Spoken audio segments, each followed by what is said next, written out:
ये कहा है कि यूनाइटेड नेशन सिक्योरिटी काउंसिल का रेजोल्यूशन है 1373। उसमें ये ख़ास तौर से कहा गया है कि कोई स्टेट क्रिमिनलाइजेशन को फाइनेंस ना करे और किसी भी तरीके से टेररिज्म को सपोर्ट ना करे, सेफ हेवन ना दे।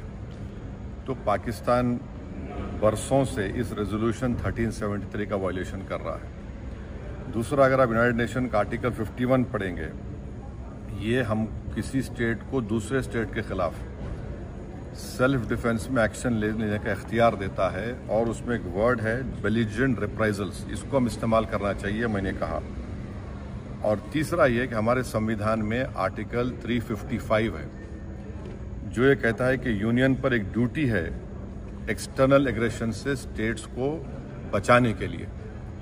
तो ये तीनों चीज़ें हैं सरकार के सामने और वो जो मुनासिब समझते हैं इन टेररिस्ट ग्रुप के ख़िलाफ़, जिस देश में इन टेररिस्ट ग्रुप को पनाह दी जा रही है, मदद दी जा रही है, उनको पूरी ताकत दी जा रही है, उनके खिलाफ एक्शन ले सकते हैं। चौथी बात यह है कि इंटरनेशनल लॉ इस बात की इजाज़त देता है कि हम नेवल और एयर ब्लॉकेट करें पाकिस्तान के सेल्फ डिफेंस में और सैंक्शंस लगाएं पाकिस्तान के ऊपर, ख़ास तौर से आर्म्स सेल्स में। इसके बाद मैंने ये कहा कि वहाँ पर मेडोज में आखिर क्यों सीआरपीएफ नहीं थी वहाँ पर, क्योंकि मैंने पूछा है कि जनवरी में सीआरपीएफ के 2 यूनिट को हटा लिया गया था वहाँ से। उसी सिलसिले में मैंने ये भी पूछा कि क्विक रिएक्शन टीम को 1 घंटा लगा ऊपर पहुँचने के लिए, जब तक ये पूरे शयातीन, ये तमाम जालिम लोग वहाँ पर मज़हब पूछकर गोली मारते रहे।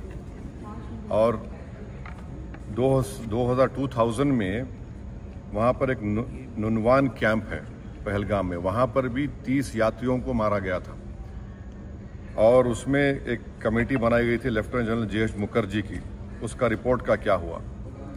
तो ये सब बातें हमने कही हैं और हम उम्मीद करते हैं कि साथ ही साथ मैंने ये भी कहा कि कश्मीरियों के ख़िलाफ़ और कश्मीरी स्टूडेंट्स के ख़िलाफ़ जो झूठा प्रोपेगेंडा किया जा रहा है वो रुकना चाहिए। और अगर लोग सोशल मीडिया में या टीवी चैनल के कोई एंकर्स हैं, ये भी मैंने कहा, अगर वो हिंदू मुसलमान नफ़रत में इजाफा करेंगे तो वो लश्कर तैयबा मुस्कुराएगा उनके ऊपर, पाकिस्तान मुस्कुराएगा उनके ऊपर। आप इस तरह से किसी एक समुदाय को, जो इस बाइज़्ज़त इस मुल्क के शहरी हैं और मुसलमानों का इससे कोई ताल्लुक़ है ना कभी रहेगा, यकीनन हम मान रहे हैं कि इन दहशतगर्दों ने किसी का रिलीजन पूछकर उनकी जान ली, वो कंडेमनेबल है, मेरे पास तो अल्फाज भी नहीं है। मगर अगर आप उसके जवाब में अगर यह करेंगे तो फिर हम उन लोगों को ताकत बख्श देंगे जो इन्होंने इस तरह का टेररिज्म किया। अब ये सरकार के ऊपर है और हमने इंडस वाटर ट्रीटी के बारे में कहा कि बहुत अच्छी चीज़ है कि हम नहीं बोल दिए, मगर आप बताइए हम पानी कहाँ रखेंगे? पानी तो क्या रखना पड़ेगा ना आपको।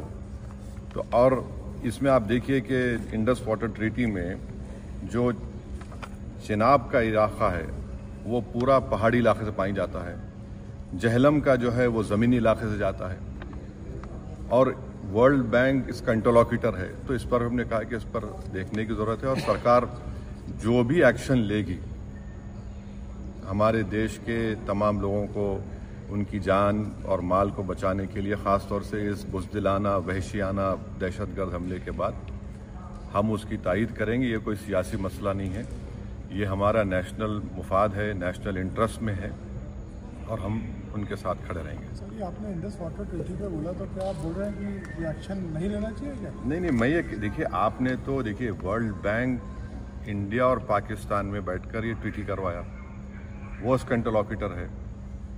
भाई पानी को कहाँ रखेंगे आप? अच्छा है, आपने अच्छा स्टेप लिया, मानते हैं, पानी कहाँ रखेंगे आप? आप भाई डैम बनाइए ना। एक स्टैंडिंग कमेटी थी, उसने भी इसको कहा था कि उनको इंडस नहीं, अब वो उसमें मत जाइए। मैंने ये कहा कि अच्छा आपने लिया है जो steps cabinet committee on security में लिया आपने, ठीक है, मगर वर्ल्ड बैंक इंटरलॉक्यूटर है उसका, तो वो भी देखे, इंटरनेशनल लॉ से देखने की जरूरत है। पाकिस्तान ने शिमला अकॉर्ड भी कैंसिल कर दिया। अब वो तो सरकार से पूछिए, हमने कहा ये बात कही। थैंक यू, शुक्रिया।